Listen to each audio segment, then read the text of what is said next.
The church bells had just finished their final chime when Claire Bennett's knees buckled.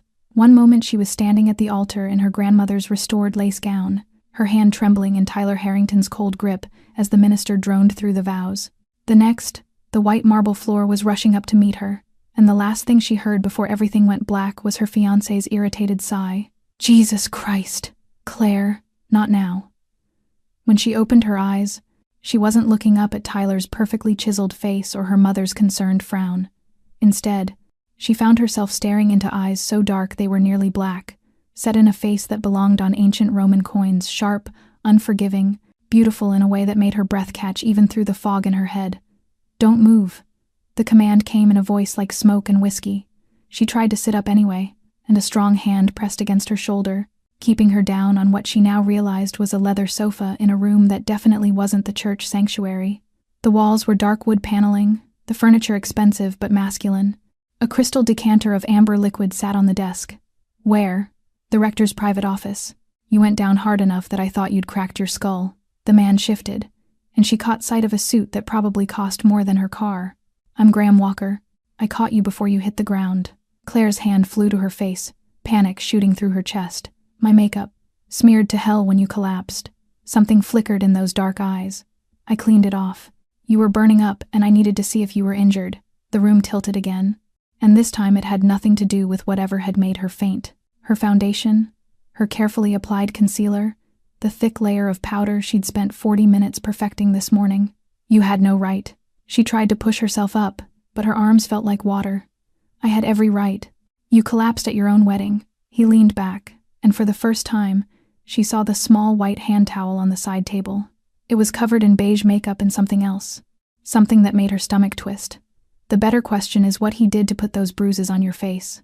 Claire's hand shot to her left cheekbone, feeling the tender swelling that no amount of foundation could fully hide. The one Tyler had left 3 nights ago when she'd suggested postponing the wedding. Just 1 more week, she'd said. Just until her father could get back from his business trip in Singapore. I fell? She whispered. The lie automatic after 72 hours of practice. Graham's laugh was soft and utterly without humor. Sure you did. Just like you fell into a marriage with a man who looks at you like you're a business acquisition he's mildly disappointed in. A knock at the door interrupted whatever she might have said. A woman's voice, cultured and impatient. Claire, sweetheart, are you in there? Her mother. Claire stood on shaking legs, smoothing down her wedding dress, her mind racing. The makeup was gone. There was no hiding the bruise now. Graham moved to the door, blocking it with his body. You have about 10 seconds to make a decision that's going to determine the rest of your life. What decision? Whether you walk back out there and marry him, or whether you walk away. She laughed, and it came out broken and slightly hysterical.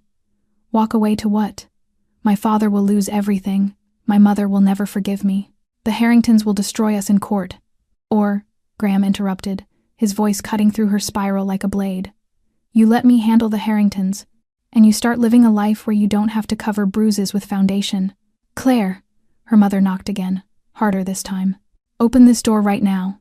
She looked at Graham, this stranger who'd caught her when she fell, who'd wiped away her carefully constructed mask. Why would you help me? You don't even know me. Something shifted in his expression, something that looked almost like pain, because nobody helped her.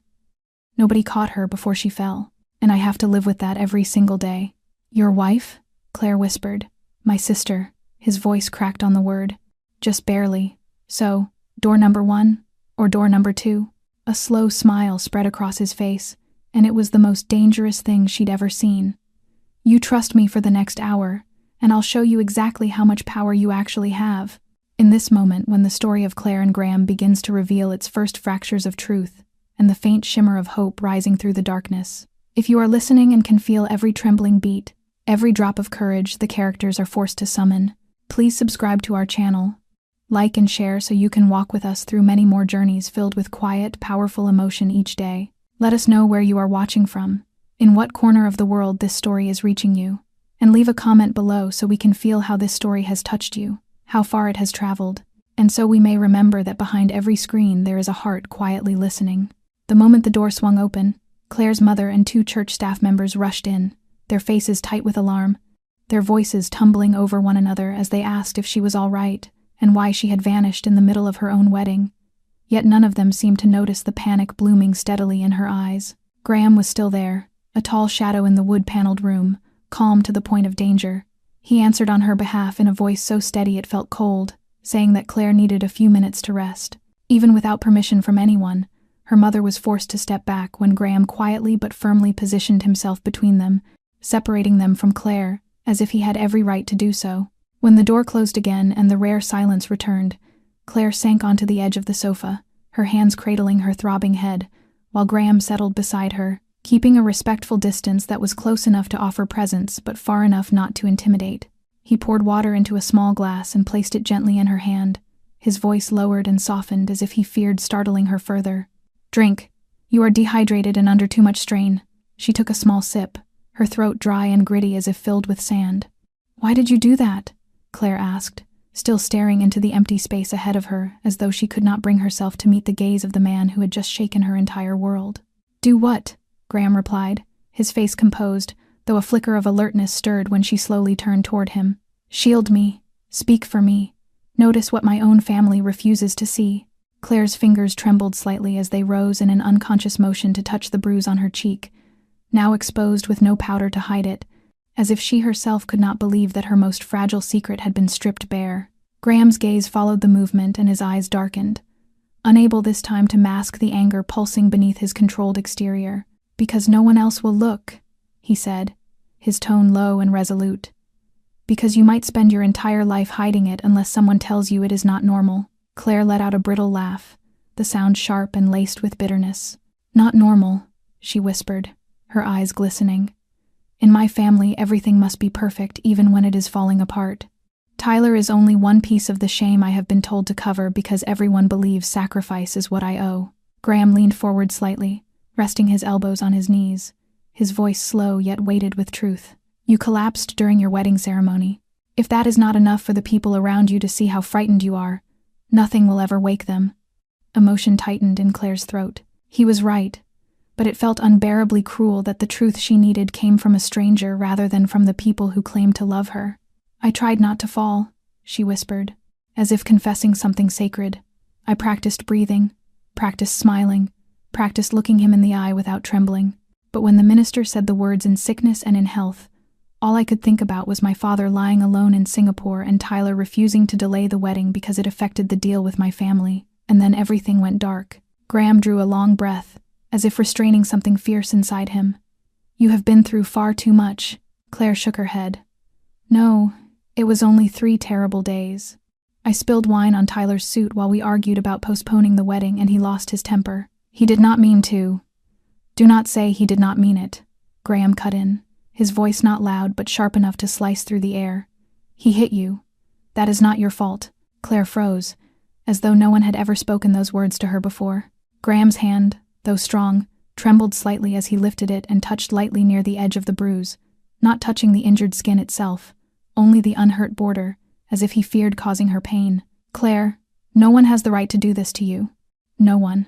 Suddenly tears flooded her eyes, not from physical pain but from the mixture of humiliation and an aching sense of release. He was not a doctor, not a priest, not family, yet he was the only person who did not treat her bruise as a small accident. "Who are you?"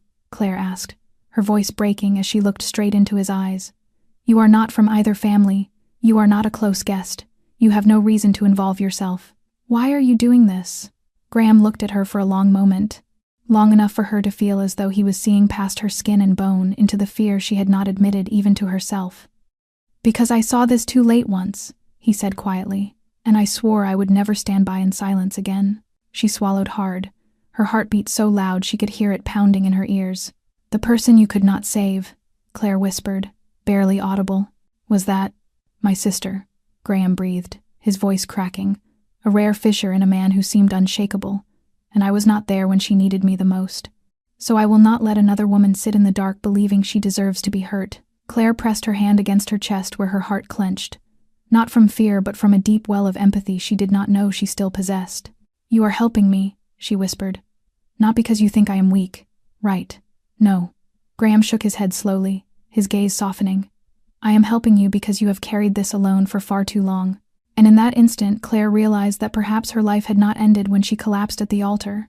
Perhaps it had only just begun to insist on being truly lived. The office door closed again after Claire's mother reluctantly left with a church assistant, who kept assuring her that everything was still under control. Inside the room, the air seemed to tighten. Claire stood leaning against the desk, her hands gripping the half-empty glass of water, her eyes avoiding the man who continued watching her with a gaze that held no judgment but missed nothing. Graham remained silent for a moment, giving her the space to break the quiet first. "You do not have to look at me like that," she said, her voice not quite defensive yet, not gentle either. "I am not a victim. No one said you were," Graham replied slowly, his voice dropping into a warm bass note. "But you also cannot deny what is happening." Claire let out a thin laugh, dry and hollow, never reaching her eyes. "I am not denying anything. This bruise does not define who I am. It is just an accident." A second later she knew she should not have used that word. "An accident," Graham repeated, as though testing the familiar flavor of a lie he had heard far too many times. "Like bumping into a kitchen cabinet or falling down the stairs." Claire bit her lip. She knew she was being exposed, not accused, not cornered, simply held up to a mirror she could no longer avoid. "I do not need anyone's pity. You seem to think I am some helpless girl who cannot take care of herself. You are wrong. I do not think you are weak," Graham said, his gaze softening, though he never looked away from her. "I think you are too strong for your own good, strong enough to endure things no one should ever have to endure, and that is not an accomplishment. It is a wound." Claire said nothing. His words, gentle as they were, cut deeper than any reprimand she had ever heard. "You do not understand the situation. Not everyone has the privilege to stand up and walk away. There are things to protect, people to safeguard. My family. My father is sick. My mother has staked her entire reputation on this wedding. Tyler is the solution, not the problem." "Is that truly what you believe?" Graham asked, stepping toward her but maintaining a respectful distance. "Do you honestly think marrying a man who frightens you will save your family?" Claire pressed her lips together until she tasted the faint metallic edge of blood. She did not know. Everything inside her was a tangled mass of obligation and fear, her mother's dreams mixing with a quiet pain she had never dared to name. "Tyler is not a bad man," she murmured, her voice shrinking into something like self-defense. "He is just under pressure." She looked at Graham with pleading eyes for the first time. He is his family's only son. His grandmother controls the inheritance. She sets conditions. His whole life he has been watched, measured, pushed to prove himself. He does not know how to control his emotions. "Not knowing how to control his emotions is not an excuse to lay hands on someone else," Graham said quietly, each word landing with the weight of stone. "Do you know whether he has done this to anyone else before you?" Claire froze, her fingers tightening around the glass until her knuckles blanched. "What are you talking about?" "I started looking into him the moment I read your engagement announcement, because I had a feeling, and I trust my instincts. 3 women signed non-disclosure agreements after accusing him of abuse." Claire felt her stomach twist as though someone had driven a fist straight into her chest. She shook her head. "No, if that were true, my mother would know. Our family lawyer would have found it. The background checks. They found only what the Harringtons allowed them to find," Graham replied. "But I do not ask permission. I look, and I found what I needed." Claire stepped back as if retreating from the truth now stripped bare before her. She felt the entire room tilt, the ground beneath her seeming to give way. She had always suspected, but never enough to seek proof. Now that proof stood in front of her. She wanted nothing more than to deny it.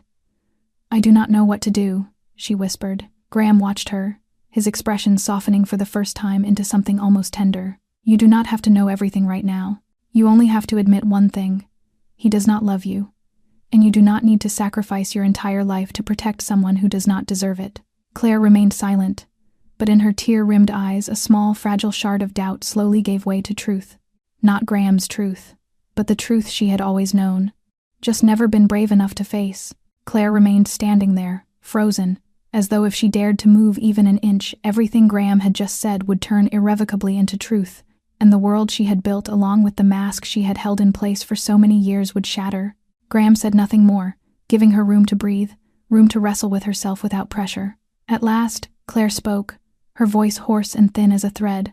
"If I call off this wedding, what will happen to my father, to my mother, to the company my father spent his entire life building?"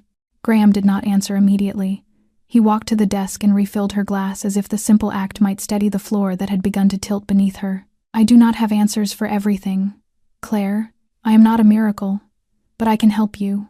I have the resources, and more importantly, the resolve.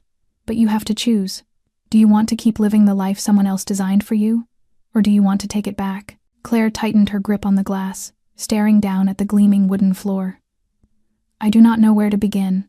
Right here, in this moment, Graham said. You have two paths. One is to walk out that door and continue your wedding as though nothing has happened. Smile, shake hands, dance with the man who made you hide your face under layers of makeup, then spend the rest of your life convincing yourself you made the right decision because no one ever gave you another. Claire swallowed, the ache in her chest gathering like a wave. And the other, leave with me, right now. Not running away like in a movie, but walking out with intention, with a plan, with a destination. You do not have to do anything today except refuse to say yes to a life that is not yours. I will take care of the rest. You do not know me, Claire said, shaking her head, her voice filling the quiet room with the weight of a final confession. You do not know me, and I know nothing about you. Why would you help me? Because I have seen this before, Graham answered, his eyes never leaving hers. Because I buried a woman I loved and did nothing to save her, and I swore I would never let it happen again. Claire lifted her head. She saw the pain in his eyes, saw the ember of a past still burning beneath his controlled voice. Not pity, not a white knight, but a man who had once stood in the dark and chosen not to turn away. I will lose everything, she whispered as tears welled. My mother will never forgive me. My father may not live long enough to understand. People will think I am crazy, weak, selfish. They will say I ran because I was afraid of responsibility. Graham stepped toward her, keeping a respectful distance, but his voice wrapped around her, unraveling thoughts like a pair of steadying hands. They can say whatever they want, but you are the one who has to live with the choice every single day. So what will you choose? To live truthfully, or to live for approval? Claire was silent. Every breath stretched into an eternity. In her mind rose the sound of her mother's heels striking the floor, the hum of her father's breathing machine through a Zoom call, the echo of Tyler whispering in her ear the night before, "Do not make me teach you how to be a wife." Then, as if someone reached inside and crushed her heart, Claire let the glass slip from her fingers. It shattered across the floor, but she did not. She lifted her eyes, no longer frantic, only quiet and sure. If I say no, my mother will not stop. Graham nodded once. She will be furious. Tyler will be enraged. The press will have a frenzy. But I am here. I have a way. I cannot promise ease, but I can promise you will not be alone. Claire looked at him for a long time. For the first time she felt a hand being offered not to hold her down, but to pull her up. Do you have a plan? He nodded, detailed, and ready to put in motion. But it all depends on one word from you. Claire drew a deep breath, the first one all morning that did not feel like it was strangling her. She whispered a single simple word that carried the weight of her entire life. Yes. Graham did not smile, did not celebrate. He only nodded once, as though he had been waiting for this exact moment. Then let us begin. The office door swung open again, this time without a knock, without permission. Claire's mother entered with a face drained of color, followed by Tyler and several of the Harrington family's closest guests, the minister, and a wedding assistant still clutching the unfinished program list. The room that had moments ago felt like a refuge now swelled with suffocating tension. Claire stayed where she was, her hands hanging at her sides, her heart pounding so hard it throbbed behind her eyes. Tyler looked at her, his expression more annoyed than concerned, a mixture of impatience and forced composure. Are you all right, Claire? You scared everyone. She lifted her gaze to him for the first time without shrinking, without fear. She saw clearly the flicker of irritation in his eyes when he noticed she had not fixed her makeup, saw the bruise on her cheek now exposed with nothing to hide behind. His eyes tightened for a fraction of a second before he smoothed his expression back into calm. You can explain everything later, but right now we need to continue. Everyone is waiting. Claire turned to her mother, standing there in an elegant champagne-colored gown, her eyes sharp with the silent command, "Do not embarrass us." Her mother gave a slight warning shake of her head. Claire swallowed. The floor beneath her felt unsteady again, but this time not from fear. It was the weight of truth pulling her free from the brittle shell she had used to protect herself for so long. "No," Claire said. The room went still. Her mother frowned. Tyler narrowed his eyes. "What did you say, sweetheart?" Claire drew a deep breath and looked directly at every face in the room. "I said this wedding will not continue. I am not getting married today." A ripple of whispers broke out, some guests staring with open shock.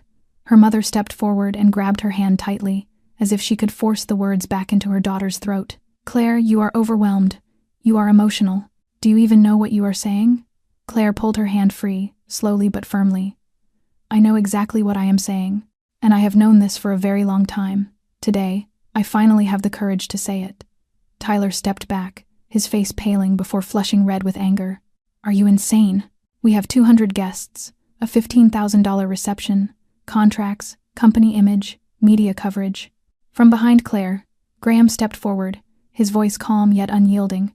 I did not see any contract that requires forcing a terrified woman to marry. Tyler spun toward him, fury flashing in his eyes. Who the hell are you? Graham Walker. The answer was so brief it was almost a blow, and its impact hit just as hard. In an instant, Tyler's expression shifted, and Claire's mother turned sharply toward Graham, clearly recognizing he was not a stranger after all. It cannot be. You are not, Graham nodded. I am the man the bank calls when your family's assets come due and you cannot cover the liquidity. And I am also the man who purchased all that debt this morning. Claire's mother gasped. Claire did not. She knew she was standing in the center of a storm, but for the first time she did not feel small inside it. She looked at Tyler, the man who had whispered in her ear that if she did not learn obedience he would teach her another way. Claire lifted her chin. You have no power over me anymore. Tyler clenched his fists but did not step forward. You will regret this. Claire shook her head. No. I have regretted every day of the past 6 months for not running sooner. Today I am simply choosing again. Her mother called her name, almost pleading, but Claire no longer turned back. She looked at Graham, and he gave one quiet, steady nod, a promise without words. Claire drew in a long breath. She walked past the minister, past the room where her entire life had once been drawn for her, and for the first time, she stepped into her own. Claire walked forward through a tide of stunned stares and whispered murmurs that pricked like needles through the wrinkled lace of her gown. She did not look back, nor did she need to. The chapel doors closed behind her, with the heavy finality of a curtain dropping on the role of the obedient bride she had been expected to play in a perfectly staged family drama. Outside, the sun was slipping behind the trees, its golden light spilling across the churchyard in a rich honey glow. Claire paused at the stone steps, her heels catching slightly, the breeze lifting the loosened veil at her shoulders. Behind her, Graham's footsteps echoed steadily, grounding and sure. He said nothing, simply stood beside her like a fixed point of strength in the chaos she had just walked out of. After a few quiet seconds, he turned toward her, his dark eyes still and deep as a midnight lake. You have chosen, he said. Now it is my turn. She looked at him, and for the first time she understood that Graham was not merely someone who helped her escape. He was someone who had calculated everything ahead of time, with cold precision. He had not been there by coincidence. He knew this would happen. You already knew what kind of man Tyler was, Claire. You just were not ready to see it. I have been ready to confront him for a long time. Claire exhaled slowly. You said you investigated Tyler. But why? I have investments in Manhattan. The Harrington Corporation is collapsing beneath the surface while clinging to its glossy facade.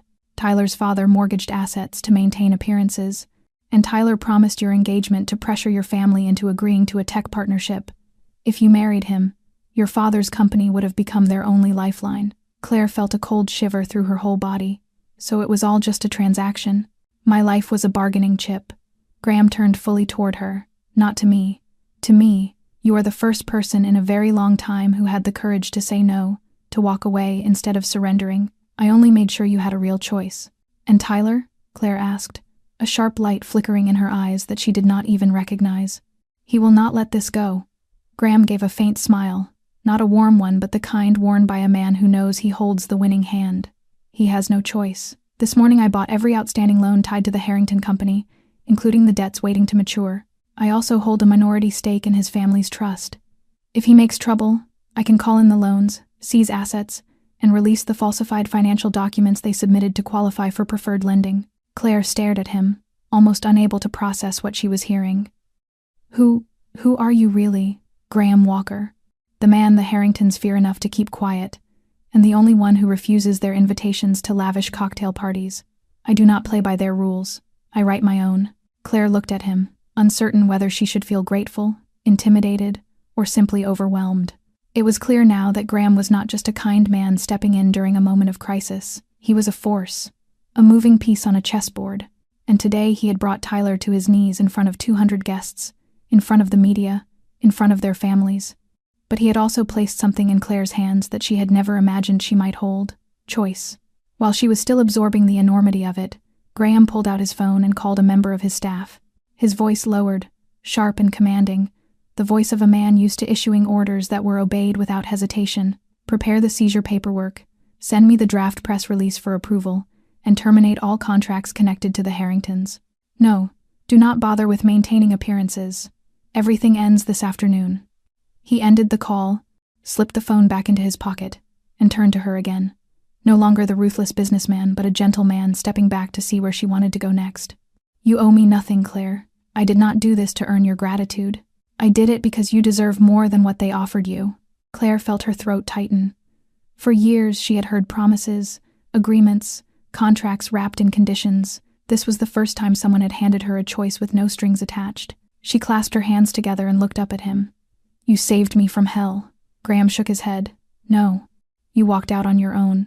I only opened the door. The next morning, as sunlight slipped through the curtains of the hotel apartment where Graham had brought Claire to rest for the night, the rapid, relentless ringing of her phone filled the quiet. Claire sat in an armchair, her hands wrapped around a cup of still warm coffee, her eyes fixed on the television screen that was broadcasting the morning news, with a bold headline that consumed the entire display. Bride walks out of $1 million wedding at the altar. Scandal shakes New York's elite. Grainy cell phone footage from guests played across every channel. She saw herself in her white lace gown, eyes brimming with tears yet steady with resolve, walking through rows of lavish floral arrangements under the stunned gaze of those in attendance. A commentator rattled off theories, psychological distress, suspicions of domestic violence, and now rumors surrounding Graham Walker, the mysterious man seen at the scene and believed to have influenced her last-minute decision. Claire switched off the television. She closed her eyes, but her mother's voice from earlier still echoed sharply in her mind. Do you have any idea what you have done, Claire Eleanor Bennett? You have ruined everything.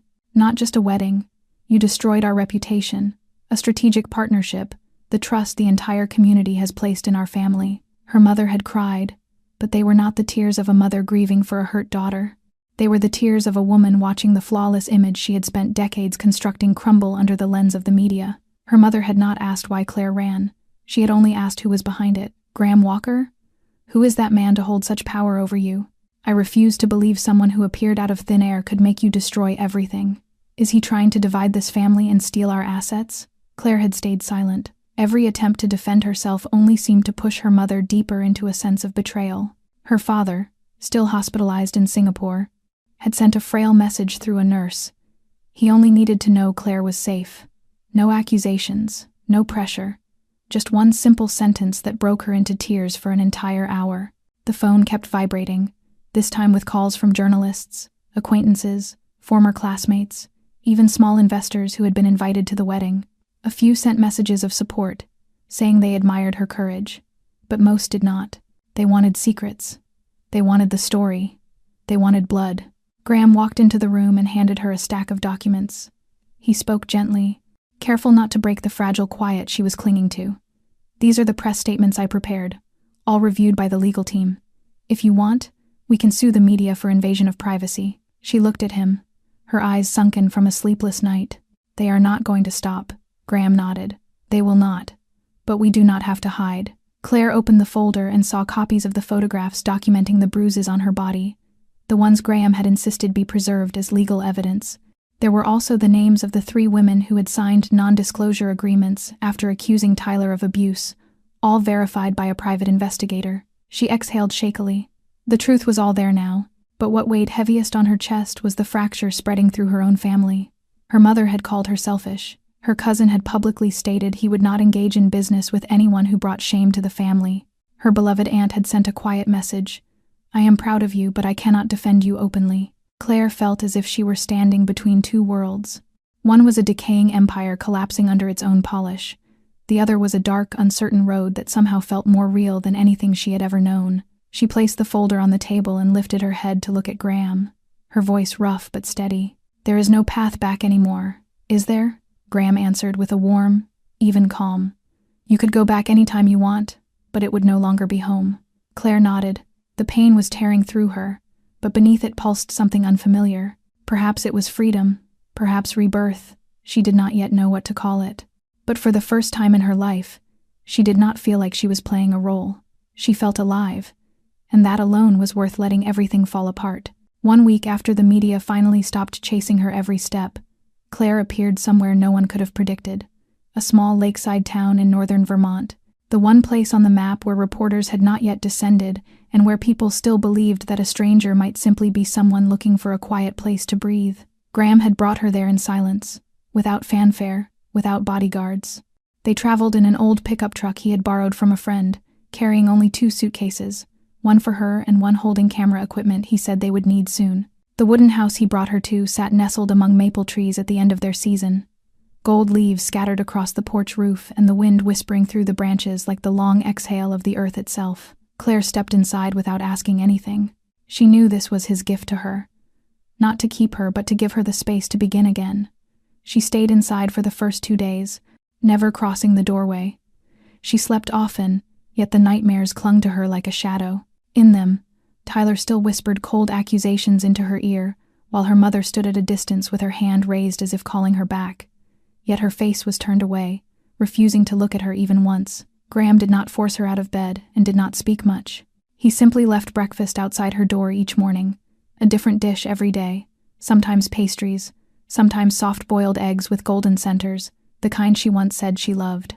On the 3rd morning, as sunlight streamed through the window, Claire finally sat up, opened her laptop, and began typing. Not emails, not explanations, just pieces of memories and tangled emotions she needed to set free.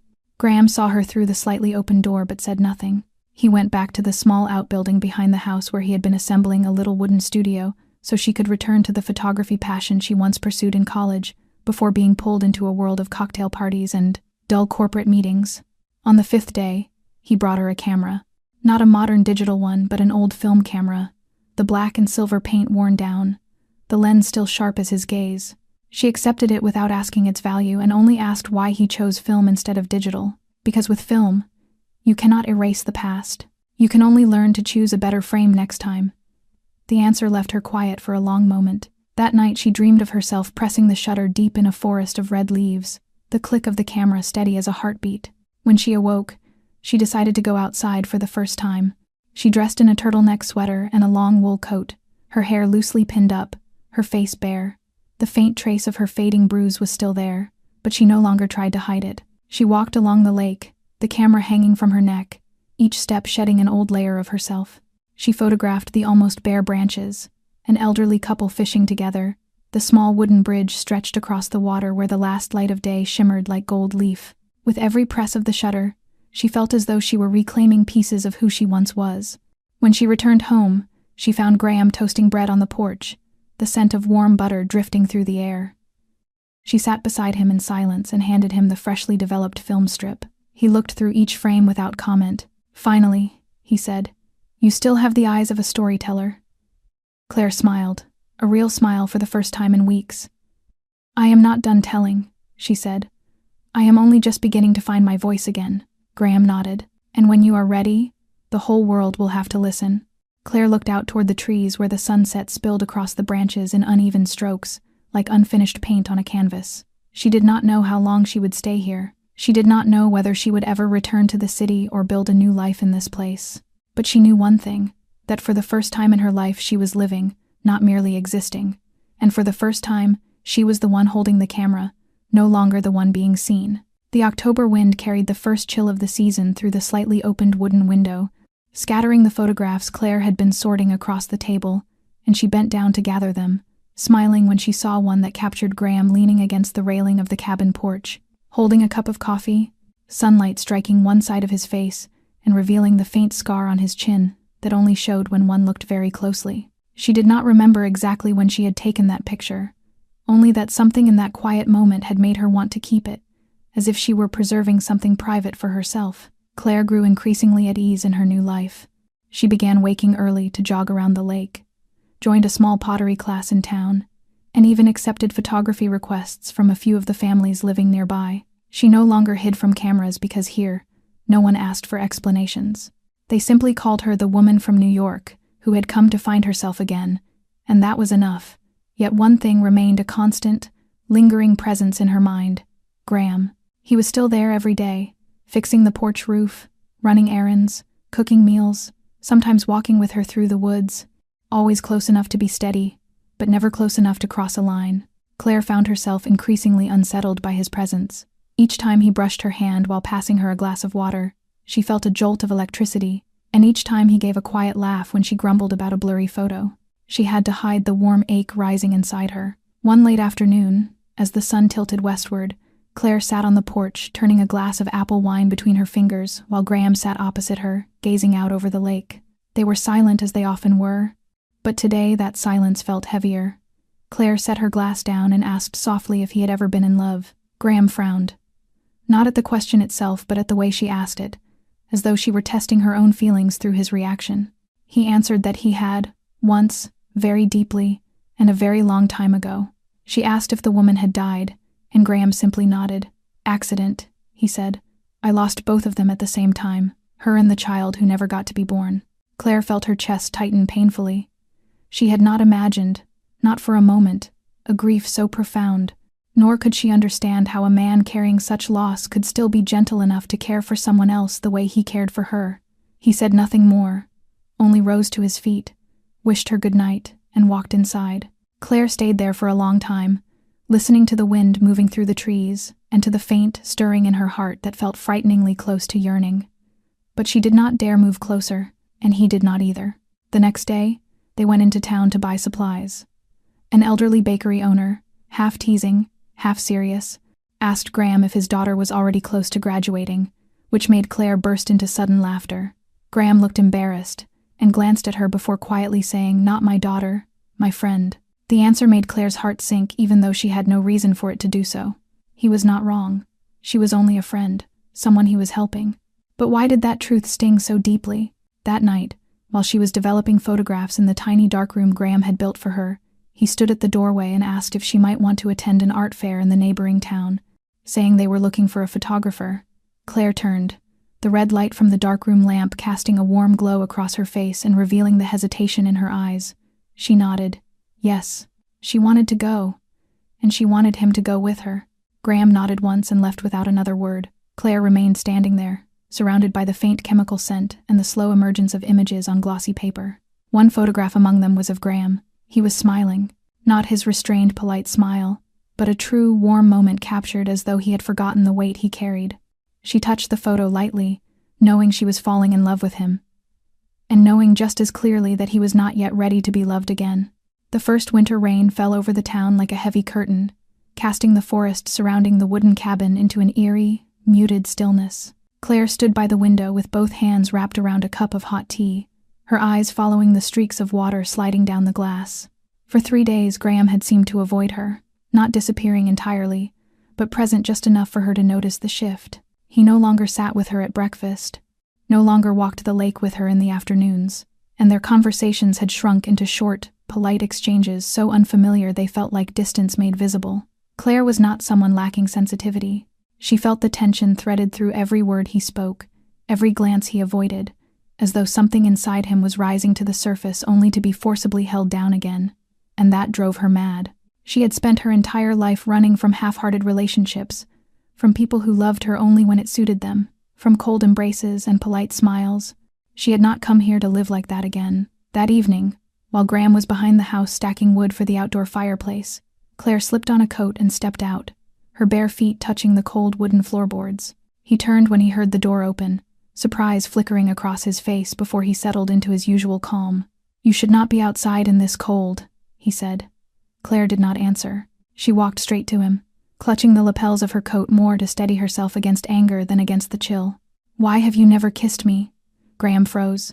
The question landed without warning, without subtlety, without the soft prelude she so often used to ease into conversations like a gentle autumn breeze.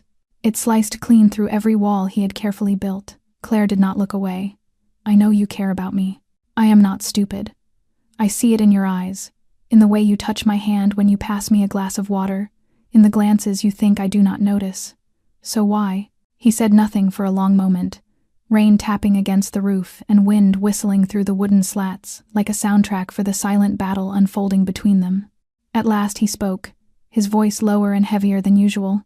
"Because I am afraid." She stiffened, not from the answer but from how he said it, so real it stung. I am afraid that if I kiss you, I will not be able to stop. I am afraid I will love you so deeply I will lose my sense of judgment, and then I will fail to protect you, just as I failed her." Claire drew a long breath, trying to keep her composure. "But I am not her. I did not come here to be rescued. I came here to live. And if you intend to exist in my life as a safe shadow, then you should step out completely, because I cannot endure this in between." Graham looked at her, the depth of his dark eyes filled with conflict. "You think I do not want to kiss you? Every time you step close, every time you laugh, every time you touch me by accident, I have to remind myself hundreds of times not to lean in." Claire bit her lip. "Then why hold back? Why deny what we both want?" Graham curled his hands into fists, clearly torn between reason and desire. "Because you are starting over, and I do not want to be the person you cling to just because you feel grateful." Claire stepped closer, so close their breaths mingled. "I am not grateful to you. I love you, and I deserve to be loved back, not through sacrifice, not through fear, but with everything you believe you no longer have." In that moment there was no rain, no wind, no distance. Only two people standing on the edge between past and future, waiting for one nod to cross into something new. But Graham did not nod. He closed his eyes like a man turning away from an entire lifetime. He whispered, barely audible, "Give me more time." Claire stepped back, her eyes burning but dry. She nodded once, firm and final. "But I will not wait forever." And she turned and walked inside, leaving him standing there in the cold rain with a heart even colder from the fear he still refused to release. 3 days passed after that confrontation, and Claire no longer found Graham in any of the familiar places. He was no longer in the kitchen in the mornings, no longer lighting the porch fire in the evenings, no longer leaving the short handwritten notes beneath her coffee cup. The wooden cabin felt suddenly hollow, stripped of the gentle traces of care that had once filled it. Claire continued her routines, taking photographs, writing, walking around the lake, yet every step carried an undercurrent of anger and a quiet ache she refused to name. She had reached for him, opened her heart honestly, and all she had received in return was a whispered request for more time, when she knew that love was never meant to be delayed. On the 4th night, when the sky was moonless and the wind had risen into a storm that carried sheets of rain, Claire was in the dark room when she heard the back door open and close softly. She did not turn. The smell of wet wood and the familiar warmth of him drifted into the room even before Graham fully stepped inside. He stood there, silent, soaked through, his eyes exhausted yet no longer avoiding her gaze. "You were right," he said quietly. Claire still did not turn. "Right about what?" "About the way I have been using fear as an excuse. About how I have been too afraid to love you the way you deserve. About how you cannot wait forever." This time she turned, the dim red light washing over her face and making her eyes glisten with anger and something deeper. "So you came here to tell me to go? Is that it?" Graham shook his head. "No. I came here to apologize. I was afraid I would lose you if I loved you too much, but then I realized that by not loving you, I had already lost you from the start." Claire said nothing, simply held his gaze for a long moment. The rain outside did not let up. The small room seemed to contract around them, leaving only the two of them within its fragile walls. Graham stepped toward her slowly, as if afraid of shattering the thin air between them. When only a single step remained, he stopped. He lifted his hand and touched her cheek, gently, with no hesitation, no guardedness for the first time. He looked deep into her eyes, his voice almost trembling. "If you still want me, then let me love you. Not with fear, but with everything I have left." Claire did not reply. She rose on her toes, placed her hand over his chest where his heart thundered beneath her palm, and without warning she pulled him toward her and they kissed. It was not hurried, not burning, but deep and committed, as though they had carried this truth inside them for a long time and only today had found the courage to reach for it. Outside, the rain kept pouring as if washing away every lingering hesitation. The small room, tight and glowing red under the dim light, became the witness to a true beginning. When they finally broke apart, both of them were breathless, not from losing control but because for the first time in a long time they felt truly alive. Graham pressed his forehead to hers and gave a soft laugh. "I am sorry I made you ask first." Claire laughed too, her voice still thick with emotion. "I am not asking again, so do not make me." He nodded and pulled her into his arms, this time not as a protector, but as a man who finally knew what he wanted to hold on to. In that moment, beneath the storm and the red glow of the dark room, Claire was no longer the woman who had fled from the wrong life, and Graham was no longer the man carrying an old wound. They were simply two people who had found each other when they both believed they were no longer worth keeping. And that kiss, late as it was, became the beginning of a love neither had dared to imagine, and from which there was no turning back. Winter arrived late that year, the first soft snow settling on the cabin roof like a dusting of powdered sugar, and everything was so still that Claire could hear the steady rhythm of her own breathing each morning when she woke. Yet instead of the cold she had always felt in winters past, this time she felt an unfamiliar warmth, not only because Graham was often the first to light the fireplace before dawn, but because her heart was no longer hollow. She and Graham did not talk much about their feelings, did not need vows or labels, but every glance and every small gesture was its own quiet promise that they were building something real together. After that first kiss, Claire felt as if she had stepped into a different world, not through a sudden transformation but through a series of small, profound shifts. She began waking earlier, preparing breakfast, reading, taking photographs, and spending afternoons sketching ideas for a workspace of her own. Graham saw the change and did not question it. Instead, he brought home a few design drafts, tools, and simply said that if she wanted to transform the old downstairs room into a studio, he would help. The small studio took 3 weeks to build, its wooden walls refitted, sunlight streaming through a large window, and simple shelves set up to display the black and white photographs Claire loved most. She called it Light and Wild, a name born from 2 words Graham had once used to describe her during a late-night conversation, that she was both light and freedom. On opening day, there were no ribbons to cut, no reporters, no congratulatory messages from the people she once knew. Only a few kind neighbors came, a few elderly couples whose wedding portraits she had taken, and a cafe owner who invited her to display photos on his shop wall. Claire stood in the sunlit room, surrounded by images she had captured herself, and felt something she had never known before, a freedom that was genuine, not the kind money could buy, nor the rebellious spark she once tried to ignite while living in the gilded cage of her family, but a true freedom in which she did not need permission to be herself. Each photograph was a story she wanted to tell, without approval, without being censored by expectations or by the image of a family name. Graham did not take part in every detail of the preparation, but he was always there, installing lights, checking door frames, and standing as the very first visitor in the room to tell her with certainty that this place belonged to her. One afternoon, as the sunset streamed through the glass, Claire was tidying a bookshelf when she noticed Graham standing quietly in a corner, looking at a large photograph she had taken of him while he was repairing the roof. The picture did not show his face, only his rolled-up sleeves, the damp fabric clinging to his back, and sunlight glinting through his messy hair. He smiled and turned toward her, his eyes bright with unspoken memories. "When did you take this?" he asked. She walked over and leaned into his shoulder. "When you were not looking, because that was when you were the most real." Graham said nothing, only nodded and gently squeezed her hand. In the days that followed, life continued in its slow, complete rhythm. They did not need to chase anyone or prove anything.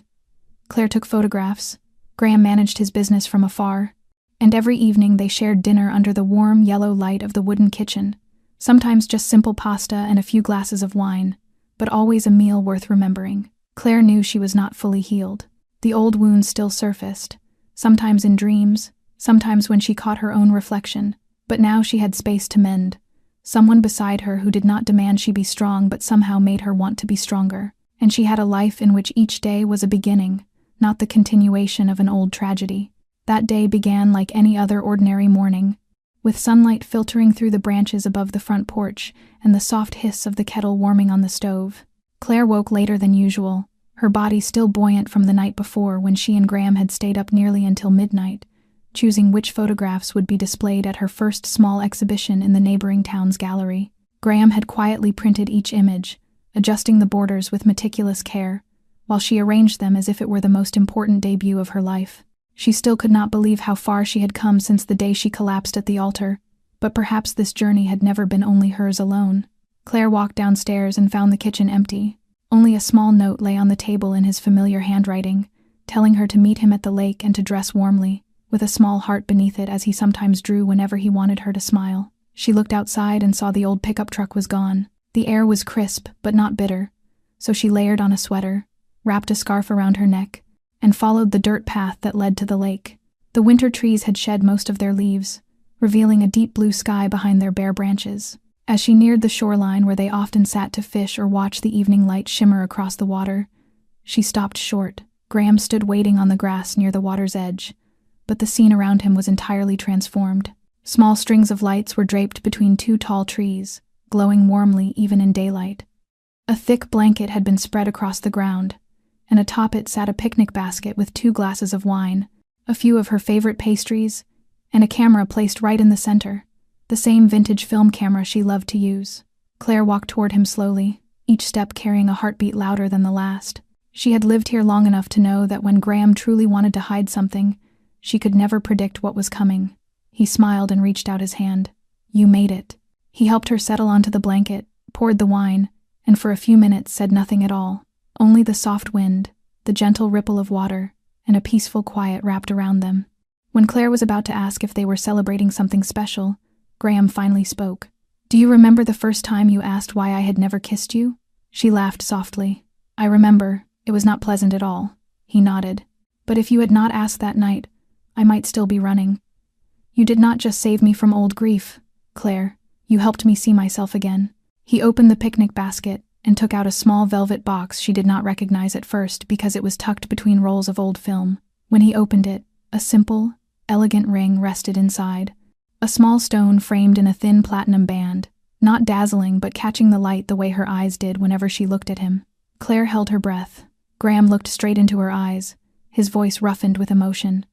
"I will never promise to be a perfect man, but I promise I will never walk away when you are vulnerable.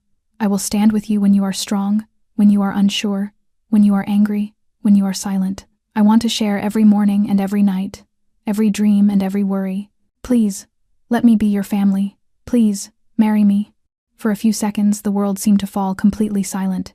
The wind stopped, the lake stilled, her heart thundered and then burst open all at once. She lifted a trembling hand to her mouth as tears poured down her face, not out of shock but because deep inside she had always known this moment was coming, though she had never dared to believe she was worthy of it. She nodded before she could form words. She threw her arms around him, holding him tightly as if releasing him would wake her from a dream. And when Graham slipped the ring onto her finger, she laughed through her tears. "You know, I was ready to marry you long before you knew you wanted to marry me." Graham laughed and held her even tighter. "Then today is just me finally catching up to you." There, beside the winter lake, under the soft golden glow of the lights, 2 people who had once been broken, frightened, and lost, chose each other. Not because they needed saving, but because at last they were whole enough to step into the next chapter together, this time as a family. That morning began with a sky so clear it looked like glass newly wiped clean, the lake lying still enough to reflect the heavens and the bare winter branches above it. Claire stood before the mirror in the attic room, where the early light poured through the slanted window, laying a soft golden sheen across her shoulders. She wore a simple white dress with no lace, no tears, no veil, just a smooth layer of silk that fell gently over a body trembling with emotion. There was no makeup artist, no stylist. Her hair was pulled back loosely, a few strands falling naturally around her cheeks, her face flushed pink from the cold. She applied her own makeup, light and soft, and saw in the mirror a different woman, no longer the naive girl standing in her first wedding, no longer the frightened victim who once shrank from the scrutiny of others, but a woman quietly taking hold of her own fate. Graham was waiting for her in the backyard, where they had built an arch from pine branches and mint leaves intertwined with the wildflowers she loved. There were no rows of chairs, no orchestral music, only a handful of kind neighbors, the couple who owned the bakery, the cafe owners who had displayed her photographs, and the little student who often asked Claire to teach her how to use a camera.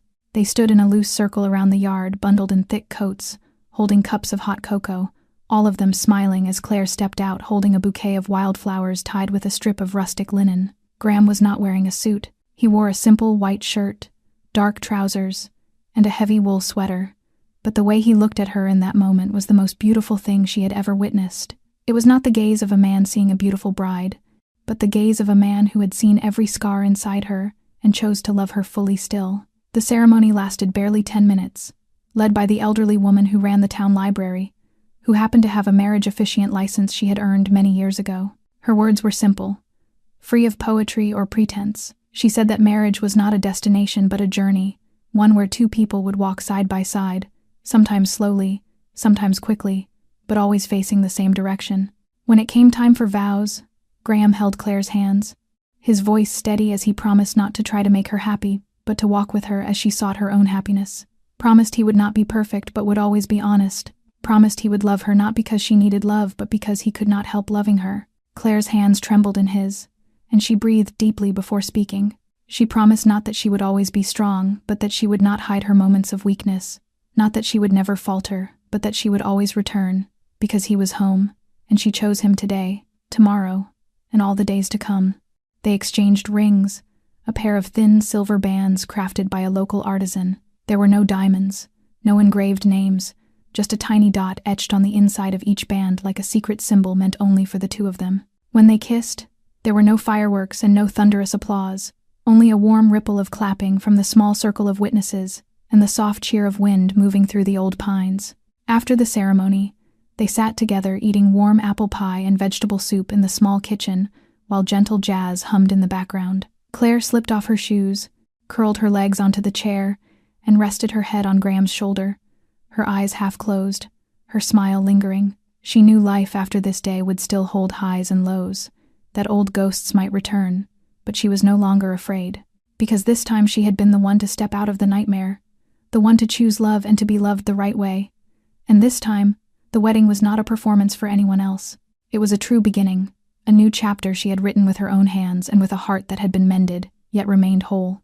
That night the snow fell heavily, blanketing the roof and burying the path to the lake beneath a layer of cold, white softness.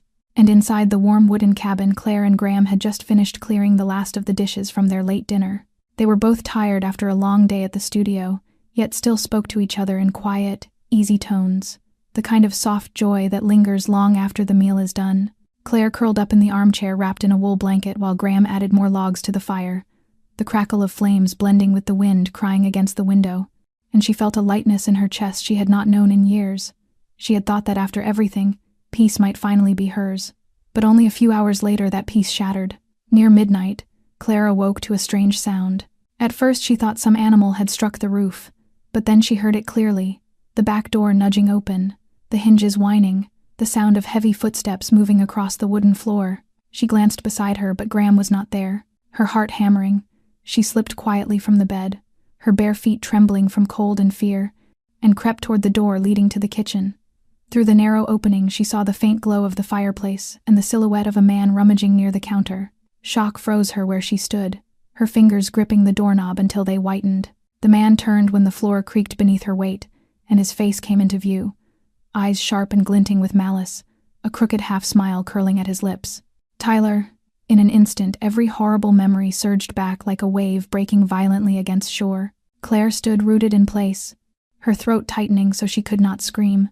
Tyler moved toward her, his voice low and cutting as he said she seemed to be living quite well, a charming little house and a new husband, that he was surprised, that she must have thought she could disappear without consequence, that he had lost everything while she lived out some dream, that she owed him her life. She stumbled backward, reaching blindly for the light switch and finding nothing, while he continued closing in, his steps heavy, his gaze predatory.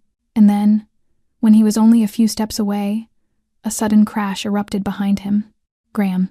He burst through the back door in a flurry of snow, saying nothing at all as he seized Tyler's shoulders and slammed him toward the floor with the force of a man who had lived through more than one kind of fight. They struggled violently, furniture clattering, feet pounding the boards. Claire pressed herself against the wall, shaking as she saw Graham shoved hard into the table, his back striking the edge and sending him collapsing for a moment.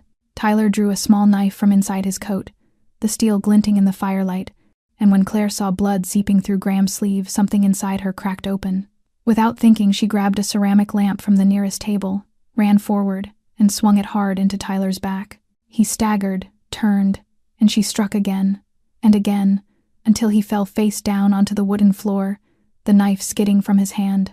Graham pulled her away and held her tightly, both of them gasping, sweat and blood mixing between them. Shortly afterward, the wail of sirens cut through the night.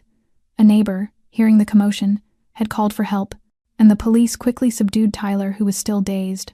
Claire sat on the front steps, wrapped in a wool blanket, staring hollow-eyed at the falling snow. Graham sat beside her, his arm still bleeding, but his eyes fixed only on her. "Are you all right?" he asked softly. She nodded and rested her head on his shoulder, her voice barely more than a breath of wind, As she said, she thought she had finally ended the nightmare she had spent her whole life running from. Graham tightened his hold gently but said nothing. Inside the cabin, the broken pieces remained scattered and cold, but outside the snow kept falling, white and silent, as though neither blood nor fury had ever touched the ground. And in that moment, held against the warmth of the man beside her, Claire understood that even though Tyler had returned like a ghost from her past, this time she was no longer alone. The sound of police sirens haunted Claire for hours that night, and although Tyler had been subdued, her mind spun with the image of the knife flashing in his hand and the moment Graham had been pushed into danger. She sat in the living room with her hands still trembling even though she was wrapped in a blanket. The cabin was a mess with the aftermath of the struggle. Furniture knocked aside, chairs overturned, shards of broken ceramic scattered across the floor. Graham was speaking with the officers outside on the porch, his voice low and steady as he tried to remain calm, even though blood continued to seep from his right arm. Claire looked down at her palms where faint traces of ceramic dust still clung from the lamp she had used to strike Tyler. Just thinking about that moment made a cold shiver crawl up her spine, yet something fierce was rising within her too, like the roar of an animal cornered for far too long. When the police finally left and Tyler was driven away in the patrol car, Graham stepped back inside and closed the door quietly. For the first time since she had met him, Claire saw true exhaustion on his face. He sat across from her, his dark eyes fixed on her with quiet concern. "Are you all right?" The question, strangely enough, made Claire burst into tears. Not from fear, not from pain, but because she realized something profound, that she had truly fought back, with every instinct she possessed, no longer a woman who only knew how to run.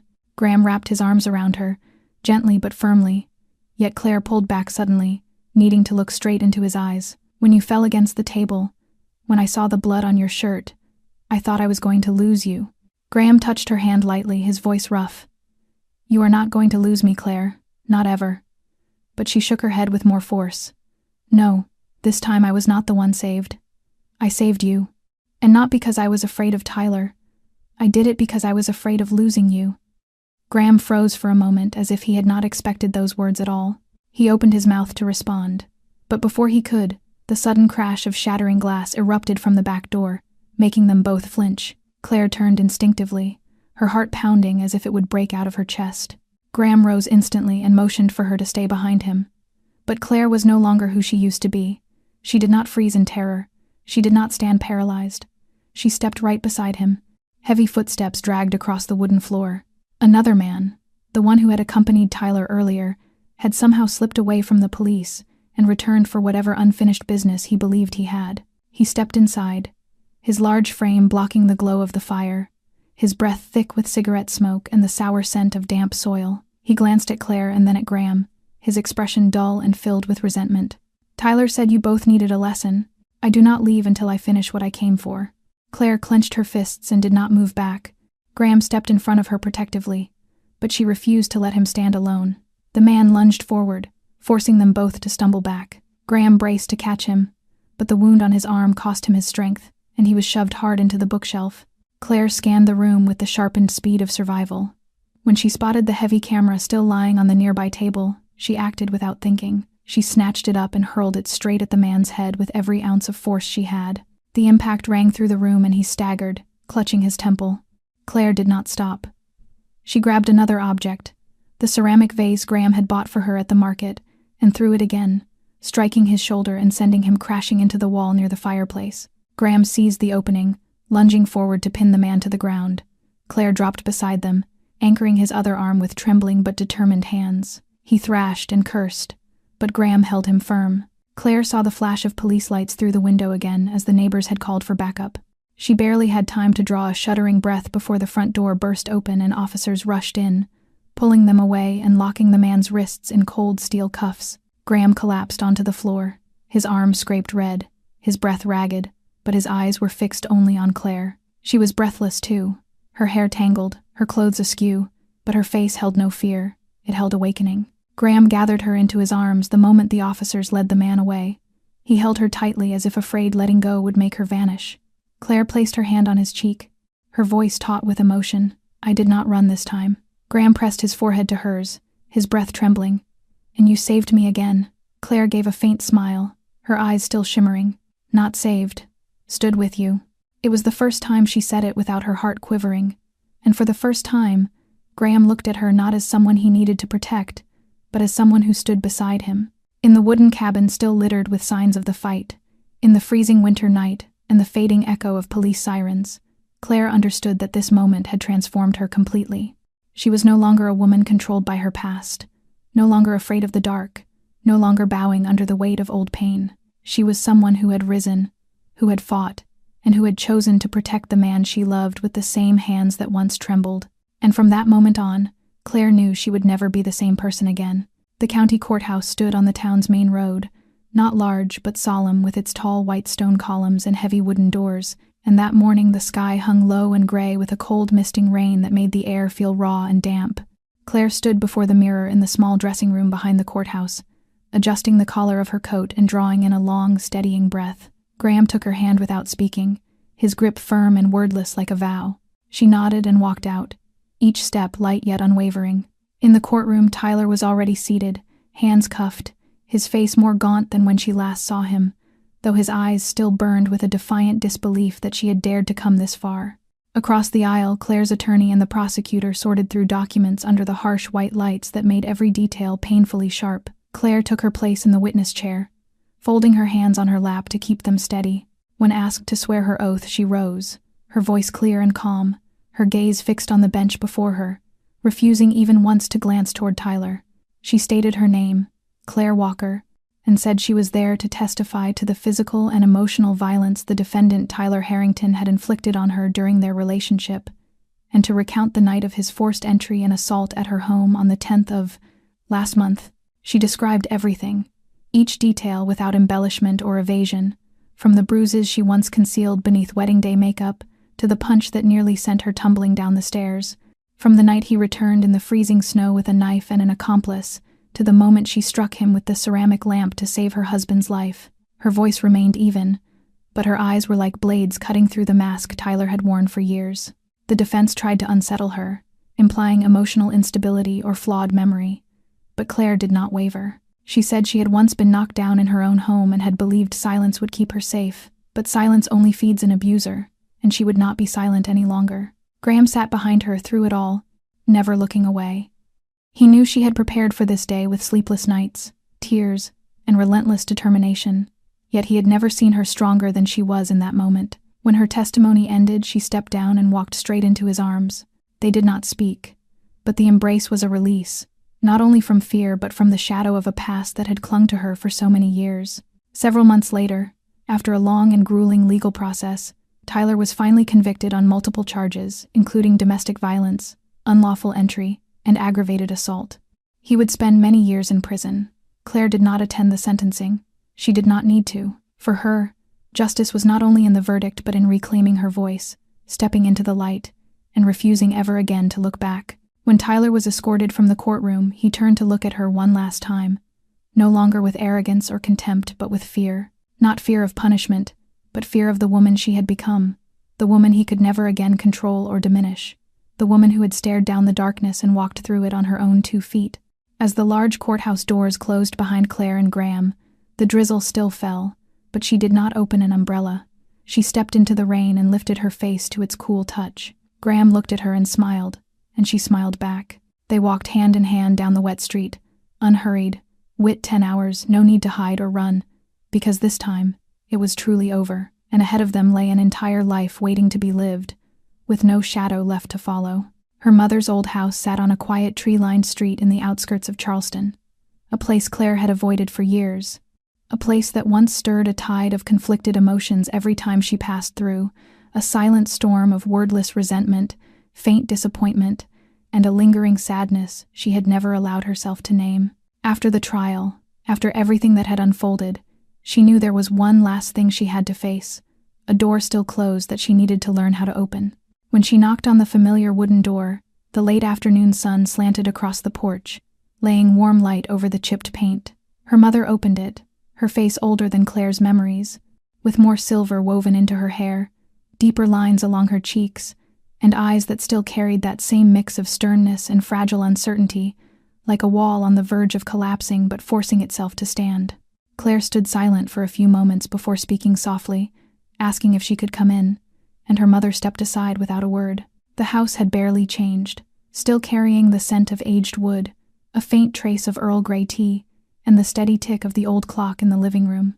They sat across from each other on the sofa, surrounded by a silence so thick it felt almost physical. Her mother held her teacup with slightly trembling hands, and finally whispered that she had seen the news, had watched Claire in court, heard her speak clearly and bravely.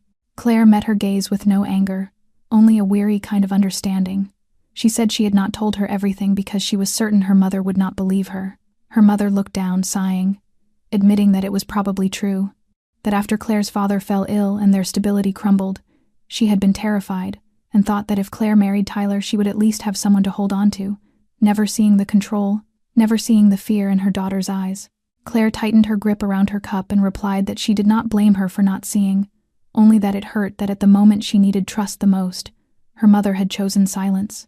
Her mother placed the cup down, her vision blurring with tears as she confessed she did not know how to fix any of it. Claire shook her head gently and rested her hand near her mother's on the table.